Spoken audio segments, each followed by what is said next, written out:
تراویح کے بارے میں یاد رکھیے گا کہ تراویح سنت مؤکدہ علی العین ہے، یعنی ہر عاقل بالغ مسلمان مرد و عورت پر تراویح پڑھنا سنت مؤکدہ ہے،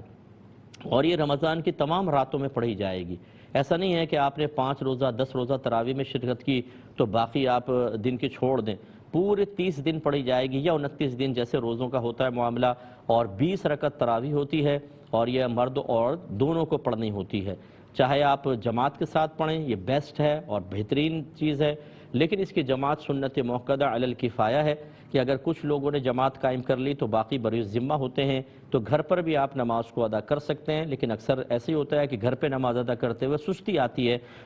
اس لیے جماعت کے ساتھ نماز پڑھیں، یہی بیسٹ ہے۔ ہاں، جو جماعت کے ساتھ نماز پڑھ رہے ہیں ان کے لیے ایک مزید سنت یہ ہے کہ اگر صحیح پڑھنے والا ہے تو پورے ایک قرآن کا ختم کرنا یہ بھی سنت مؤکدہ ہے، تو پھر وہاں پہ مسجد میں قرآن کا ختم ہونا چاہیے۔ اس کا مطلب یہ ہوا، یہ کلیئر ہو گئی بات کہ اگر آپ گھر میں نماز پڑھتے ہیں، تراویح گھر میں پڑھتے ہیں، تو پھر آپ کے لیے قرآن ختم کرنا کوئی واجب نہیں ہے، یہ سنت مؤکدہ نہیں ہے۔ نہ یہ کہ آپ کا مسجد میں جا کے نماز ادا کر کے پورا قرآن سننا کوئی لازم ہو، یہ بھی نہیں ہے۔ جو مسجد میں اہتمام ہو رہا ہے وہاں کمیٹی، امام اور مقتدی جو ہیں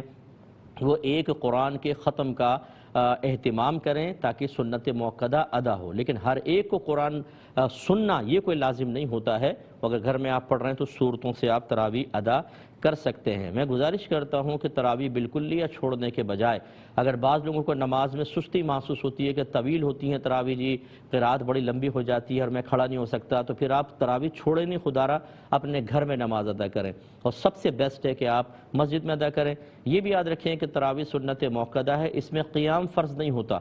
یہ لازم نہیں ہے۔ تو بعض کہتے ہیں ہم تھک جاتے ہیں، اتنی لمبی ہوتی ہے، آپ بیٹھ کے نماز پڑھ لیں، بلا عذر بھی بیٹھ کے پڑھیں گے، آدھا ثواب ملے گا، لیکن آپ کی نماز انشاءاللہ ہو جائے گی۔ اس سے میری وہ بہنیں بھی درس حاصل کریں جو گھر میں کام کر کے تھک جاتی ہیں، اور یقیناً میں آپ کی تائید کروں گا، بعض بہنیں افطار تیار کرنا، سحری، اور سارا دن بیچاری مصروف رہتی ہیں، حالت روزہ میں آپ تھک جاتی ہوں گی، لیکن تراویح چھوڑے نہیں، آپ بیٹھ کر تراویح پڑھ لیں، ٹھیک ہے نا۔ اور اس طرح بھی کر سکتی ہیں کہ جیسے آپ نے 10 تراویح پڑھ لی، پھر آپ بہت تھک گئیں تو اور کام کر لیں، آرام کر لیں، پھر آپ بعد میں 10 پڑھ لیں، ایک ساتھ پوری 20 پڑھنا لازم نہیں ہوتا ہے۔ لیکن یہ بس ذہن میں رکھیں کہ تراویح کا وقت